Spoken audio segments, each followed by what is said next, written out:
Hi everyone, my name is Živa Klandinst and together with Tadej Vindiš, Aleksandra Kostić and Peter Tomaž Dobrila, I am one of the curators of the International Festival of Art, Technology and Science, KIBLIX 2021, entitled Virtual Worlds Now. I welcome you on behalf of KIBLA, who has been organizing this festival since 2002.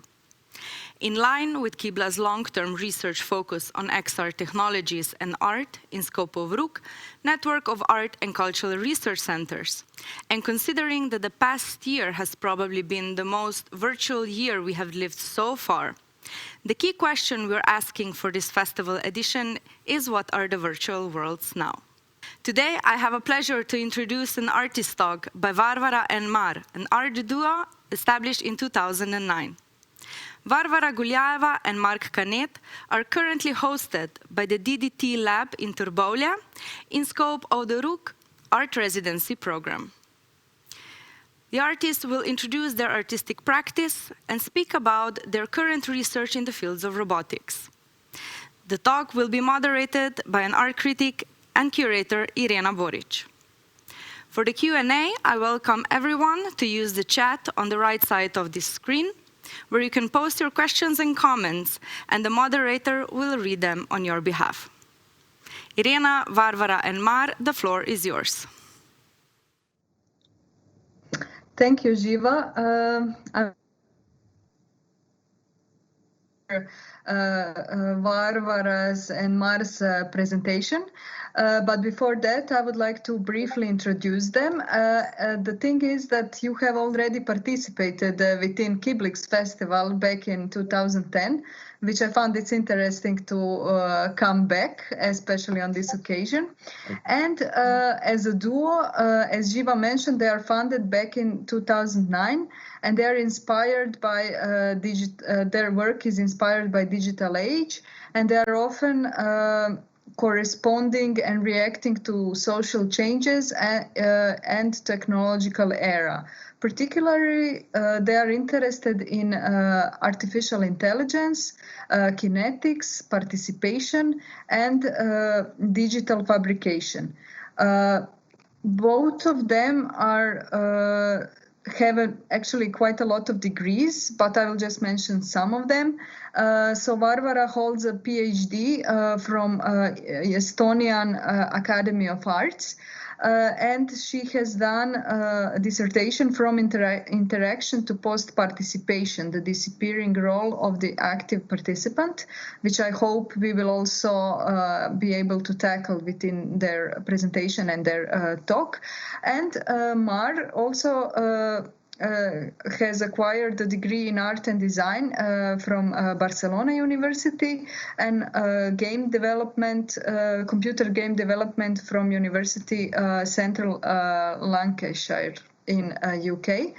And he have also did MA in interface cultures at University of Art and Design in Linz. At the moment, he is a PhD candidate at Tallinn University, and they are actually both based in Estonia, and they are members of Estonian Arts Association. So, Varvara and Mar, the floor or the screen is yours. Yeah, thank you. Thank you so much for a great introduction and also invitation. Yeah. I hope it's like the computer has some events of Discord that I don't able to take it out now. Maybe if you listen some blips, it's like yeah. Sorry.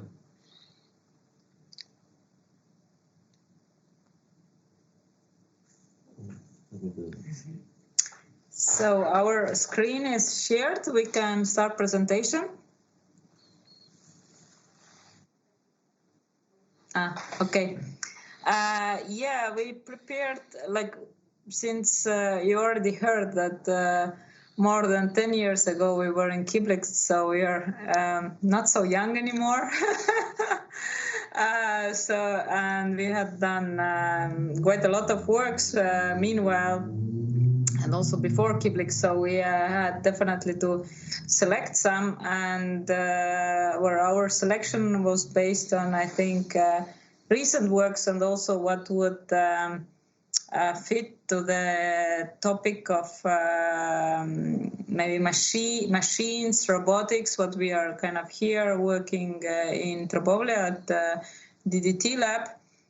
So this was kind of, let's say, kind of connection points, what we saw, and we decided to select based on this.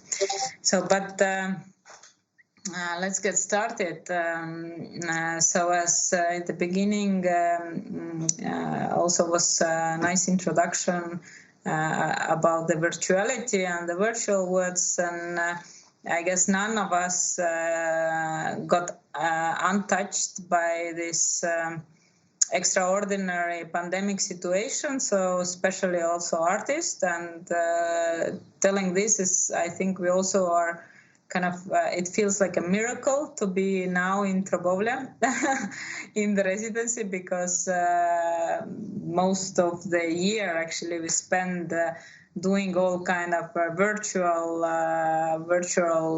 events, let's say like this. And the same happened with neuro knitting Beethoven. So here actually you see a mock-up image that when we were talking with venues and Goethe Institute Asia and curator Susa Pop, where we were kind of preparing the concert, interactive concert setting, where then we had our idea was to have our knitting machine, circular knitting machine, on the concert stage together with a pianist playing Beethoven music. Of course, last year was the 250th anniversary of great composer, so many cultural productions were done with systematic, and also we, as let's say from our point of view, what we are very engaged, let's say, with technology concept-wise, but also realization-wise, following also development of it. We thought like, well, why we always only listen the interpretation of the musicians, of the composers' works? Why actually not to go maybe in a way deeper, like inside the mind or under the skin of the musician, and see creatively how emotionally is engaged the musician with the music, and translating this to the visuals and also to the garment. So the garment transforms, let's say, its meaning also, because there is suddenly every row becomes kind of a database of this emotional state. But then came the pandemic, and there was, of course, a lot of meetings and discussions how we will do it. Shall we do it or not?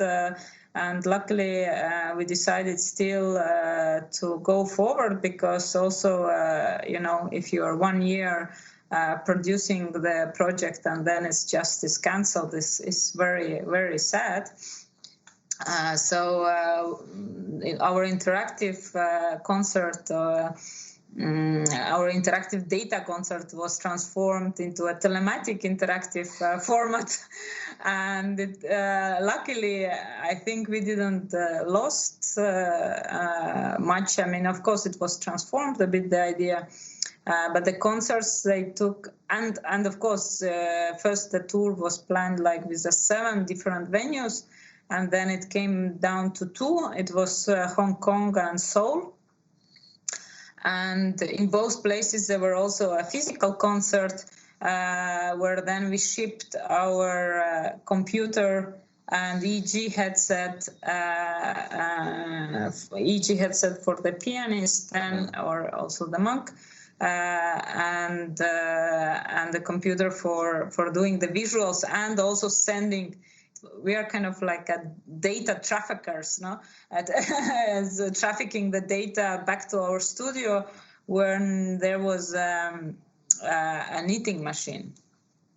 So you wanted to add something? No, like the two setups that were actually completely different, and also due the particularities on also that the headset, the neural headset that takes the brainwaves, we had to place it, and one of the pianists, the Korean one, he was feeling comfortable to wear, but actually the Hong Kong one, she was happy to wear.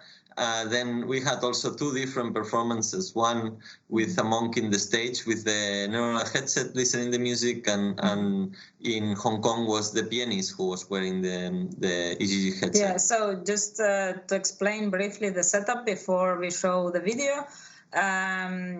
So it was normal. It was a classical concert setup where pianist was playing the piano repertoire of Beethoven and wearing the EEG headset, which was capturing the brain data. This brain data was affecting the visuals. Which were visuals on when you see on this black and white here on this screen. So it was also this later on you should see in the videos was also displaying the kind of data viz plus with videos we made in AI thematical videos for the sonatas which were played. And then on the other screen we were kind of it's pretty similar setup, I think, as in KIBLA now. So they have kind of a small studio streaming our talk there. So we had also in our studio, like running OBC with different camera inputs from the knitting machine, and also receiving then the data from the concert place, which then was affecting real-time speed of the knitting machine and also the dying mechanism. So more attentive was the person wearing EEG. More it was spraying the yarn. I mean, more, let's say, pattern was happening there, and higher the meditation level, then higher was faster was the speed of the knitting machine. So maybe we can put now the video. So it's from the close places.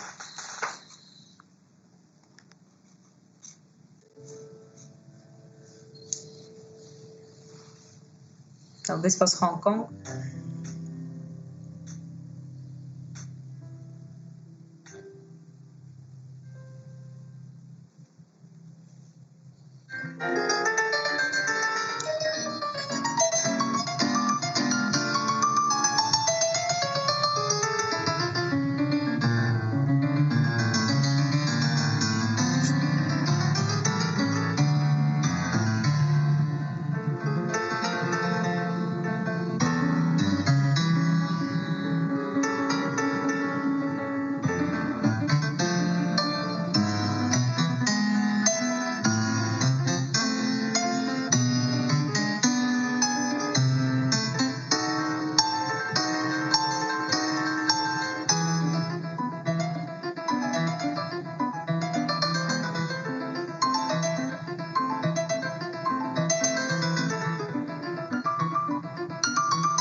Can you switch back? Okay, this goes in loop again. Can you close?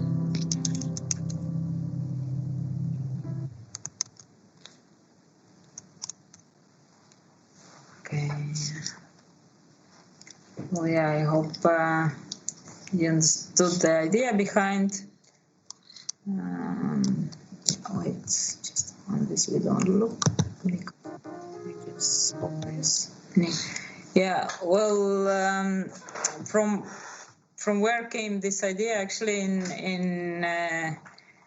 in knitting, we are since 2012, where we also why we are showing these projects here. With the knitting, we really discovered this field of industry. Let's say like this, the machinery and industry, and how kind of different from our idea it is. So it's if you say industry and machinery, it doesn't mean actually they are quite far away from innovation. So they are more into stability, I would say, like this. It's and that's what we discovered with knitting when we started to use. We started to hack old knitting machines in order to make pattern. And we were like, and this pushed us actually to do our own machine, which you just saw, kind of through frustration maybe. And yeah, well, we have been knitting and hacking, and then in 2013, everyone was talking about neuroscience and how EEG headsets will help us to read our mind and emotions and so on. So we thought, yeah, why not to knit brain data? And that's what we were doing in the neuro knitting project. We collaborated with Sebastian Meaya in this project. He's from Tangible Music Group, and kind of their research, what they were kind of leading, they told always that our brain the best reacts on music. So we decided to use in this first experiment golden variation of the Bach. We can put Vimeo video now without sound, I guess. So then we can, sound. Yeah, then we can explain. So here you see also, we'll see this how we were capturing the data and converting into the pattern of a garment with this obsolete knitting machine, so to say, which we upgraded with our electronics skills, let's say like this, replacing the old brain with our own circuit board and Arduino. And this is what was coming in from the EEG headset, and we were getting the data and converting this into a pattern, which was, of course, also some creative process, so to say. But for us was more like experiment, because we wanted to do something more high tech with the knitting. And then for our surprise was that I don't know, let's say like this, the textile industry is not ready, I guess, for high tech, or I don't know what was the problem, but suddenly everyone was writing about these projects, and this was seen as very kind of innovative approach, and people started to ask us how they could knit scarves with their own data and so on. So we went, can you go back to the presentation? We went a bit on with our experiments. So actually This picture is from Maribor. We were in, but it was 2015 or 14. We had a solo show in Maribor City Gallery, created by Irena Borić, and here, this is the photo from, so we also did in Salzburg some scarves with the Mozart music, of course, and also when watching the football. But the data was, according to our collaborating, not so kind of meaningful. Well, yeah, but this, yeah, maybe this is, let's jump to different topics. So this is, yeah, here we can put, but without the sound. This is Katuse poisid, or the roof guys, which is a public art commission in Estonia, in Tallinn. That is permanent install. Yeah, so this is a puppetry theater, and our idea was to kind of create characters who live, who sit on their wall, and they wake up when the sun goes down, and since people are always like rushing from home to work and then in the evening back, and forgetting actually also ludic activities and maybe even noticing something on the street. So here, when you pass by, then the kinetic sculpture start to move the light, and basically the idea is that you should suppose, or you can catch the light. So it's interactive kinetic light installation, which I don't recommend anyone to repeat, actually. Because, well, if we would need to do again this thing, I would definitely, like, for outdoors, not doing some interactive, let's say, kinetic thing.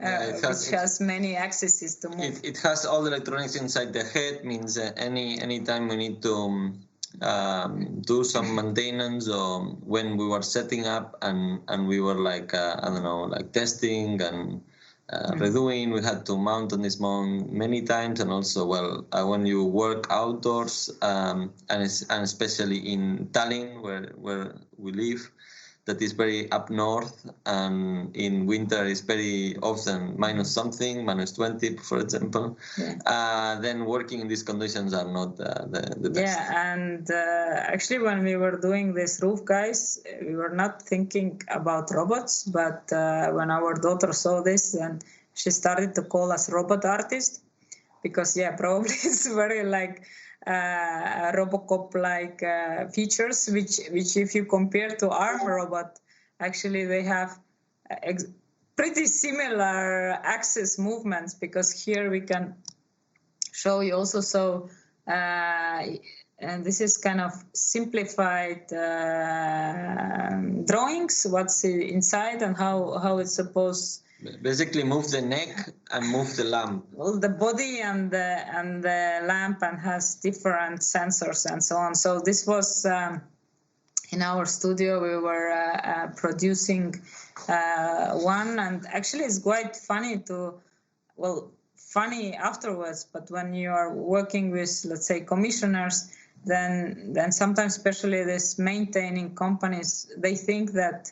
Let's say their attitude is that we produce in a year 100 of them, so we should know exactly how and what, suppose where to go. But let's say in these artistic projects, although there are a lot of technology inside, but since you don't optimize and replicate until infinity, you, like, let's say if you look ARM robots and so on, so basically that are very unique. It's very unique, and And also, one thing that I think we didn't explain is how they play. They put a spot on the pedestrian side, and then when someone pass and cross this spot, then they start to play with you and move the spot in different directions and different places. And if you go, they start to play with you and put in another direction. If you go, then you move to another direction,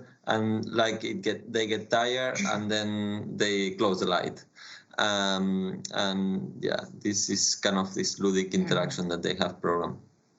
Yeah, but on the other hand, we are quite happy that, let's say, in public art field, some commissioners are open towards interactive and media art creations. So this is positive. Then more about robotics. We got invited to a Humans Not Need Apply exhibition in Science Gallery. So we propose Humans Not Need to Count.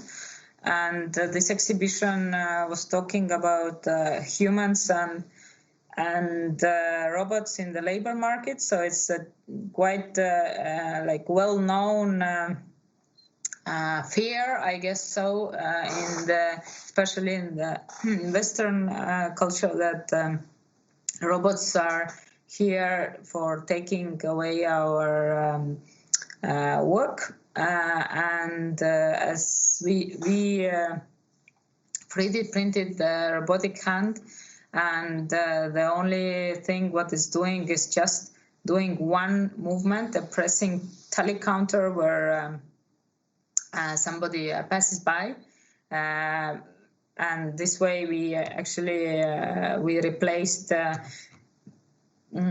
gallery assistant who is counting the visitor with our installation. You want that? What? Yeah, well, basically we were like opening the debate if like the job of like counting the people if cannot be replaced by a robot, but at the same time talking about this that when people think about a robot, I always think something like human, and that's why we were actually making a hand, because there is much things that operate like a robot that don't need to be like looking like a robot, or like people think that they should be the robots, and that's why we actually over-exaggerate that it's just a hand that comes out from the wall. Yeah. Actually, if we talk about digital fabrication and open source, you could 3D print the entire robot as a body. Yeah, we used this open source InMov full body robot, and we only took the hand, and we extremely modified that we could like use for our purpose to move the tally counter. And the next year we made Sunday Painter, which looks less robot. It's more like a robotic pen plotter, and we were invited to in the South Estonia to Maya residency and exhibition Wild Bits. And in South Estonia there are quite kind of hilly landscape, which kind of it's in a way romantic, a bit like going there in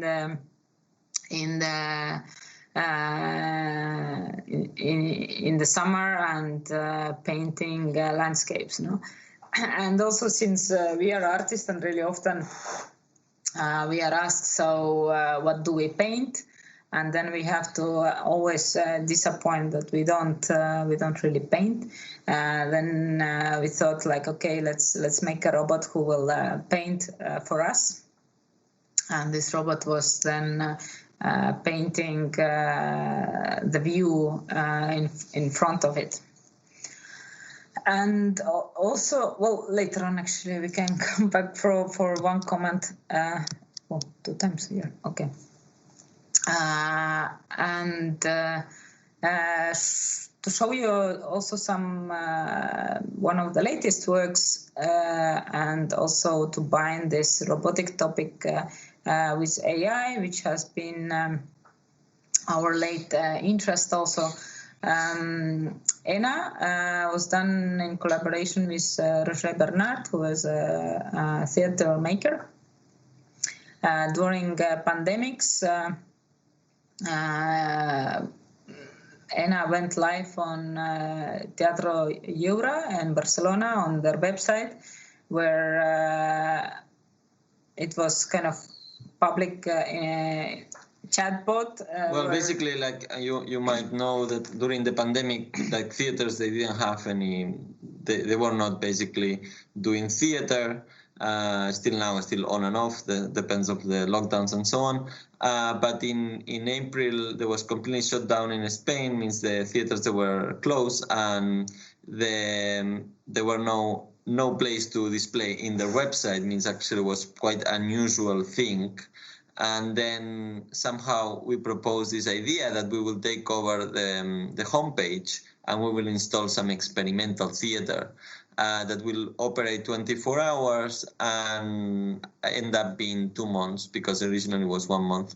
And then what we did is that we make this interactive interface that we let to talk one person with the bot, but if someone else was typing, you could listen, read what was going on, and also was no scroll to scroll down what happened before. Means you have to be staring to the website to see. And we were like having sometimes 100 people audience for evenings, and there was a lot of people waiting for a talk with ENA. Some people were not believing that was an artificial intelligence bot, were thinking that we were behind talking, and ended up about 1,000 conversations, which we recently published in a book that is less than 1,000 pages, but nearly 900 something. No? 900, yeah. And where it's compiling with an introduction that we wrote all these conversations in a book, which are quite interesting. Like some, we know that they were interesting because we were following during the installation. But I mean, later on we also read more, and it's quite interesting. Also for the moment, actually, it's capturing this moment where the first lockdown and people could not go out nearly from home, and we gave some cultural and participative project that they could come, and I think they are a lot of theater lovers in these talks, and you could see also this in the conversation. Well, and also actually it's capturing kind of another moment, because the chatbots, they are already from 60s, but let's say like this, they weren't generative ones, so it was kind of pre-made answers, and still some of them, they were passing the Turing test.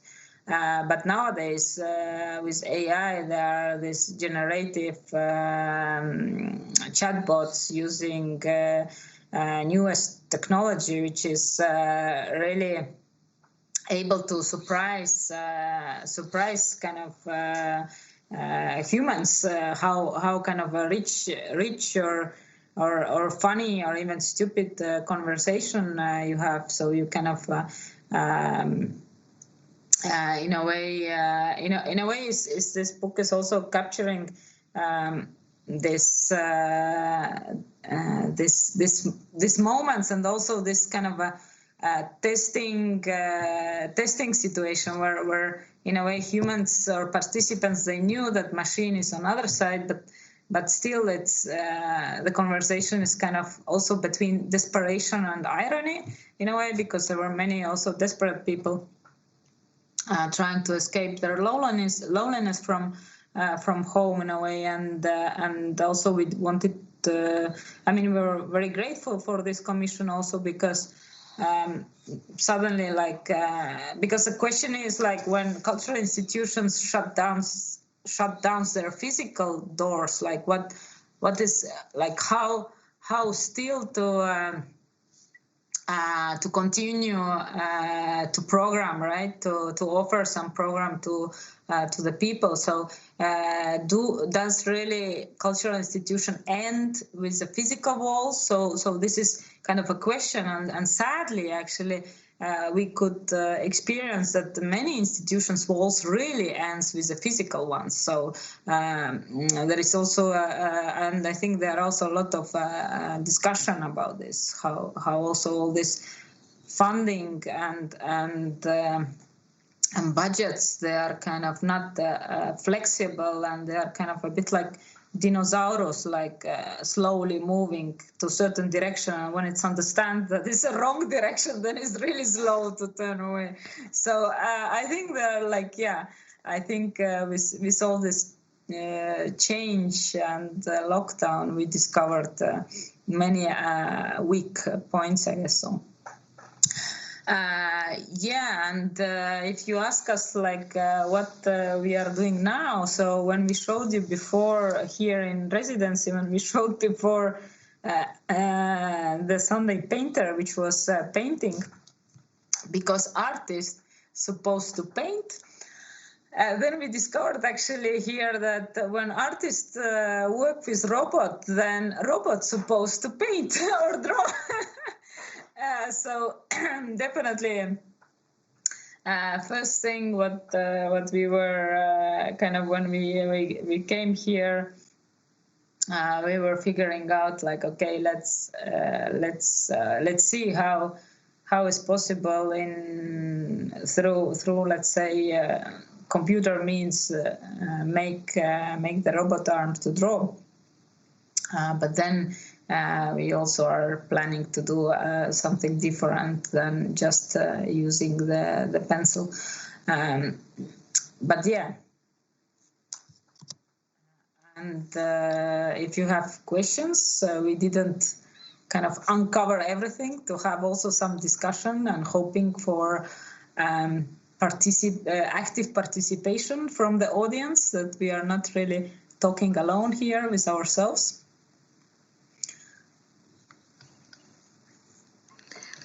Thank you very much for the presentation.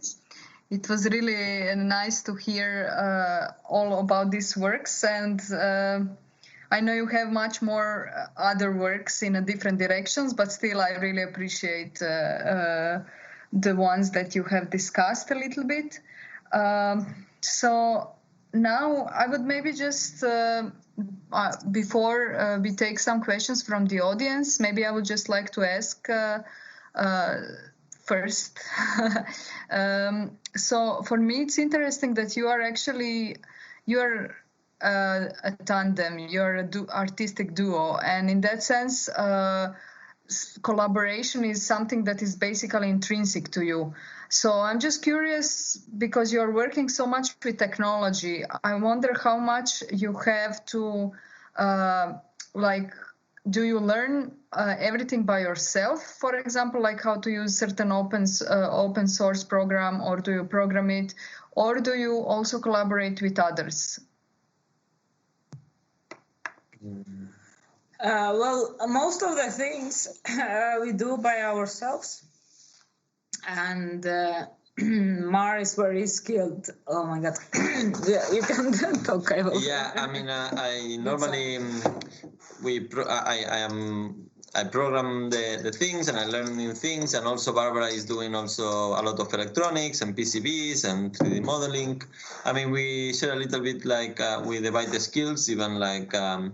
In a way, if you look the background of studies, like Barbara also had to study informatics, means she's also very knowledgeable on computers, and she, I mean, when we need to install many stuff, like she's actually quite good on system administration and so on. Yeah, Mar, we don't need to promote anyway, like the thing is that we learn, like Barbara, for example, learned a lot of knitting through the YouTube videos for our knitting projects and so on. I learned a little bit, not that much. But some people were asking Barbara, how you learned all this thing of knitting? Had you done a degree of textile? And well, actually now is in the ECA collaborating in the Department of Textile. No, actually, well, the thing is, cutting it short. Since there is very few opportunities for artists and also not so much budget, then we don't really hope for any angel to come and do work for us.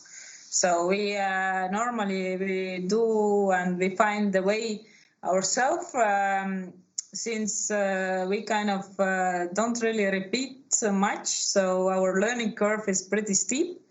And when we also, for instance, when we apply for residencies, then we look maybe, which is interesting for us, where we don't have, let's say, for certain tools access and where we can also learn. Like, for instance, here in DDTlab, we have a great opportunity to have our hands on to an arm robot, which is not very accessible. I mean, it is more and more labs have this, but still not everywhere, and not with people ready to kind of learn together, let's say, like this. So they knew something and we knew something.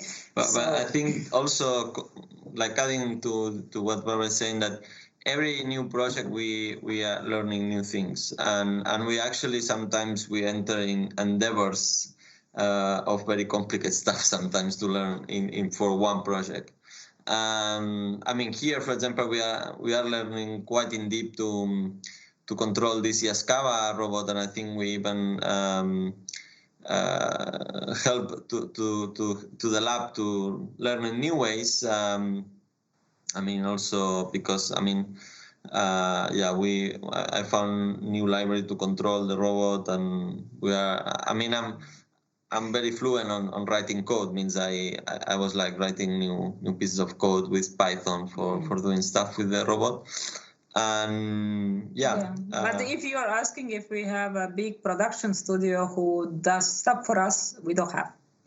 No. So we are the kind of slaves of our ideas. I mean, we did have one of our friends working as an assistant for a while, for 5 years, and not anymore since like a couple of years ago, like almost a couple of years ago. And we do collaborate with many people, like Roger, with theater pieces, with now we just got an email by Mario de la Fuente, who is a scientist. We had done a couple of projects together. He's a scientist on actually studying drugs, I'm saying, like medicines.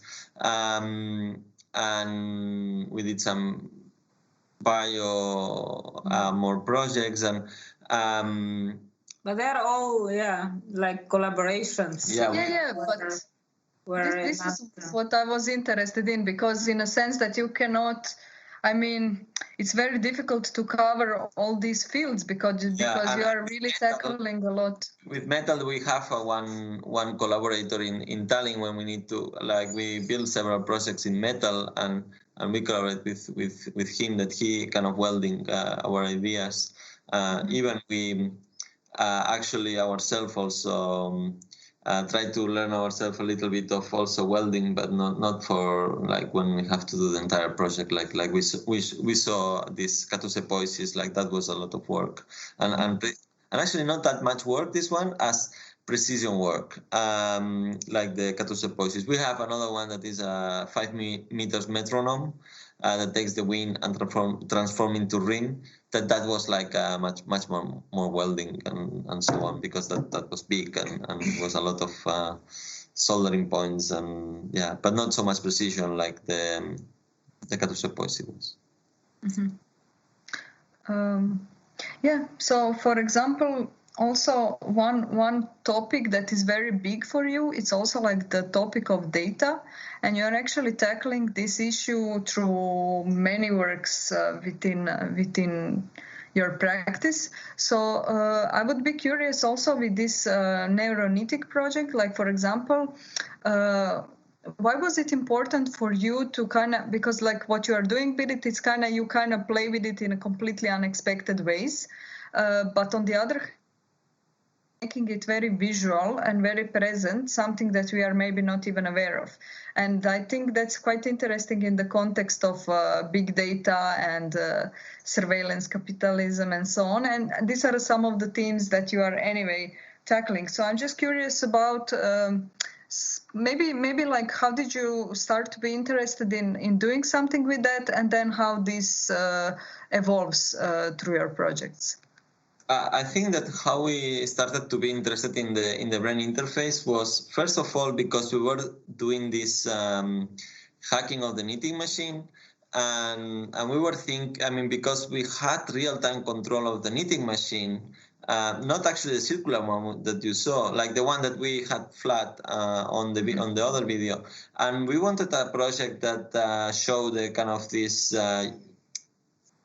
this capacity of like knitting in real time something, and then we were actually thinking, actually the knitting is like I will put this is like a database, and then we actually I will take okay. Mar just discovered that his battery is almost yeah, okay. But yes, one was with knitting data, but we have been using data as artistic material since the beginning of our practice, so to say, because I don't know, it's it's everywhere. It's and I think we should talk about this also in the creative field, because it's something that, although we talk, is so intangible, invisible, that I think many people don't realize the problematics and the scale of the field.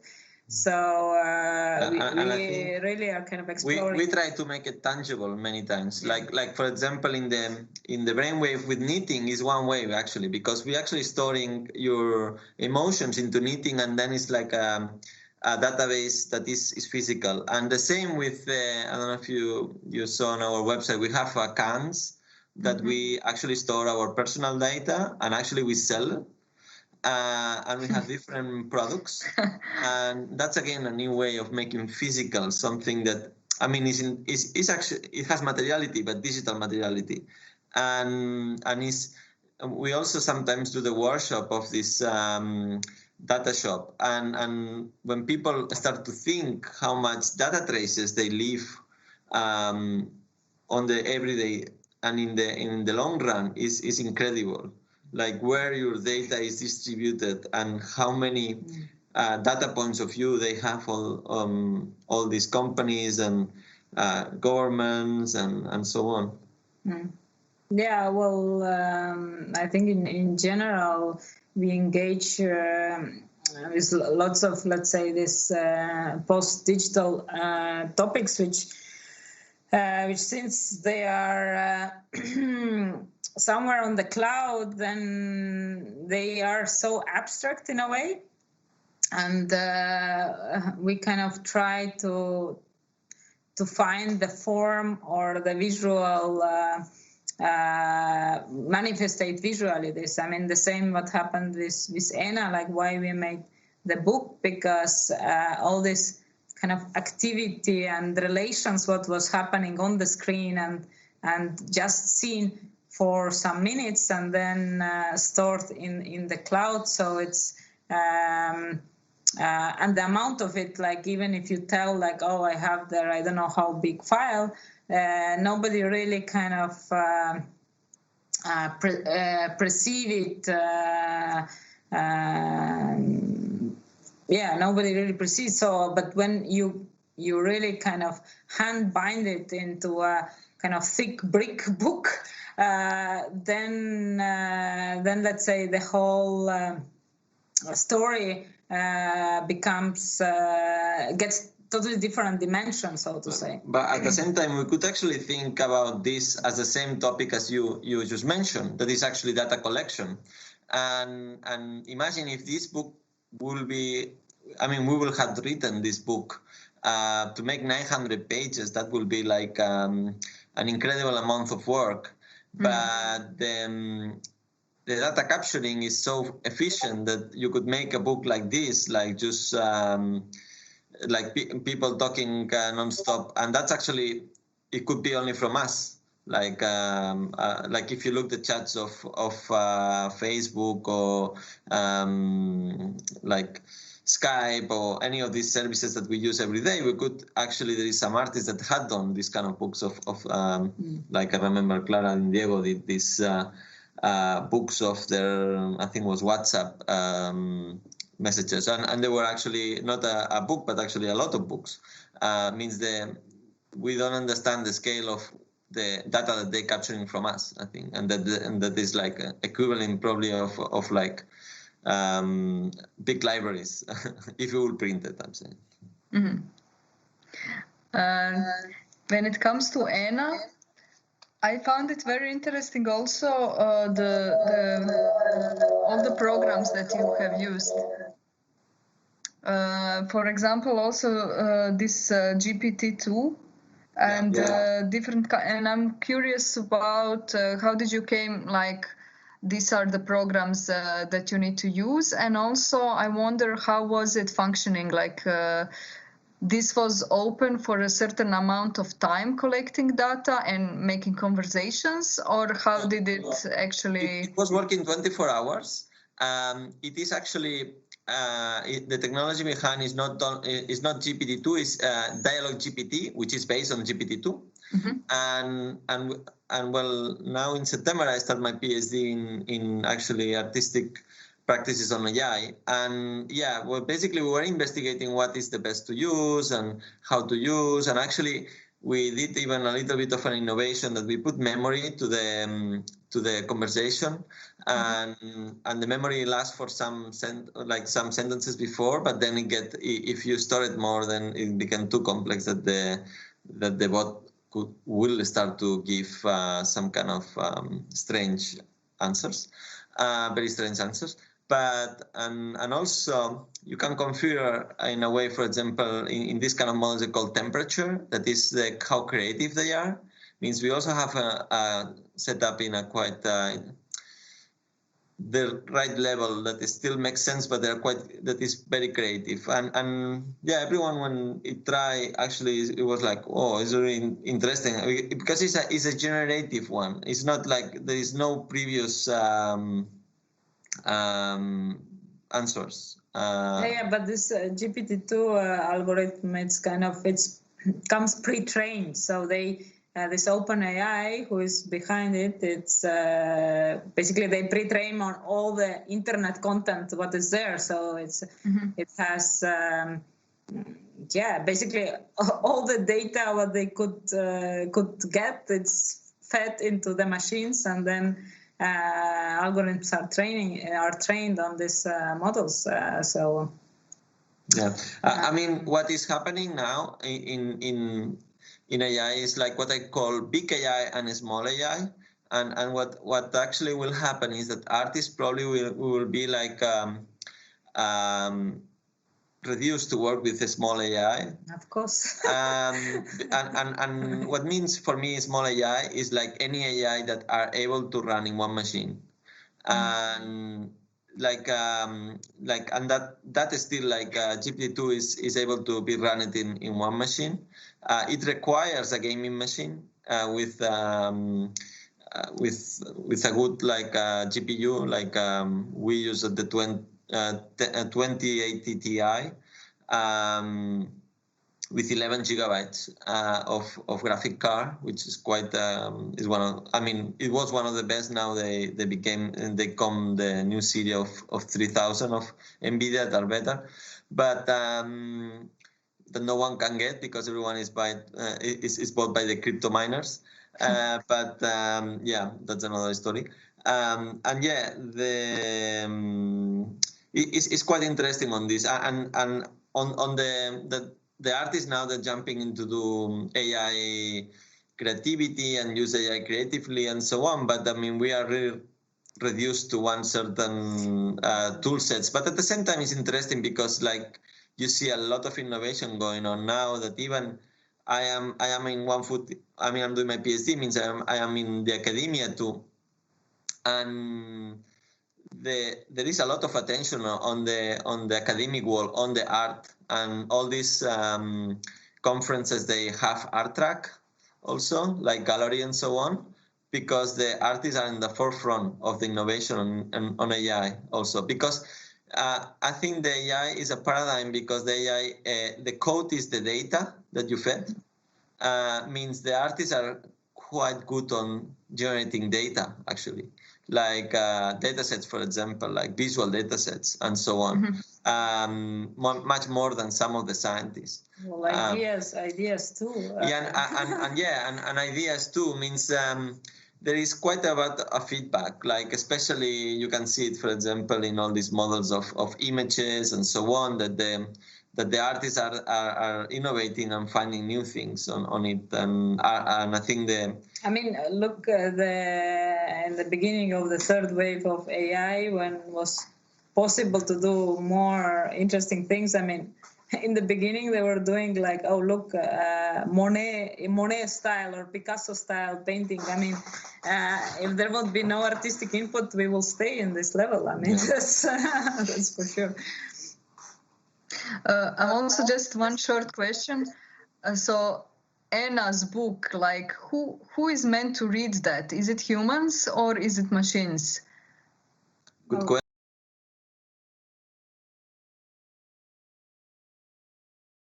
Well, I think some humans has read already. I personally, well, first of all, to mention it is an artist book, so we, for us, is an art project. So it's not really a book project.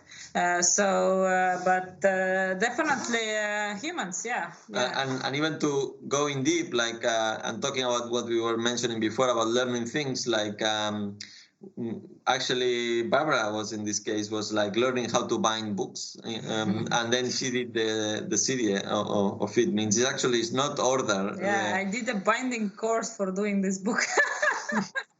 Which is very funny because that was my passion when I was a teenager. Means I actually back home in Barcelona, we took some things that I had this store that was what I used to do because my mother had a bookshop when I was a kid, and I don't know, my passion became to kind of bookbinding, and I was doing very intensively. But I guess we also like to bring this in the process radicalities together, because something what is very kind of like data or this text what we collected was very kind of fast maybe generated, and also let's say if we talk about EEG data, the neural netting, it's data is captured very fast, but then our artistic realization process, then we really choose very slow and made by hand method. So for instance, a knitting, like every row and so on, it takes time. So it's from the really like fast generation to super slow realization.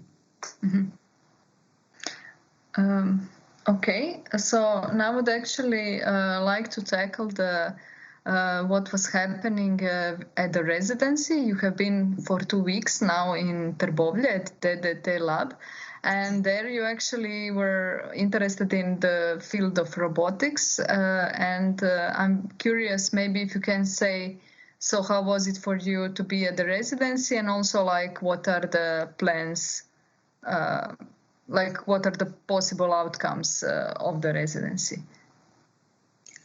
Yeah, I mean, as we told in the beginning, it's great to be personally here in the physical space, and we were kind of exploring their Yaskawa, sorry. Yaskawa sounds much Yaskawa arm robot, And so far we had like also, yeah. very advanced prototype. I mean, I will not say finished, but it's very advanced prototype new installation that we can explain. Yeah, we can explain. That is like top secret. Okay, if it's top secret. We had like a gun on the like in the arm. Well, instead of a pen, but it's a toy. I mean, it's a toy gun. We put a gun, and the robot is following you. And the robot is following you with a gun, and is and you will think, oh, why to do that? Well, it's basically breaking the robot law, and it's actually going to the deeper fear of the humans, like that the robots will actually start to race against us. Going against us, and how much robots we have around, much of this fear, and how much intelligence there will be, much of this fear, and so on. We were thinking about this idea, and then we checked and we said, okay, I think no one had done this, and definitely is a thing. And then when you see a robot pointing with even it's a toy gun, you know that it's a toy gun, but a gun, and then and it's pointing at your head, and quite precisely, I will say, and maybe not so fast at the moment, but that's only because of we are artists, and we will need more optimization, like call it like this. And actually we want to 3D print the gun, to use this polemic one when all the governments, most of them, they wanted to ban 3D printers because you can print a gun. But still, if you think that the most people shot by the guns are because of the allowance of the licenses of guns. So in the end, we always try to point the problem somewhere else than we are. So and in this case also, let's say if we look in robotics, like you could actually make, let's say, production or make robots like super useful. But yeah, it depends. What you do. No, there is always this fear, and the same is not.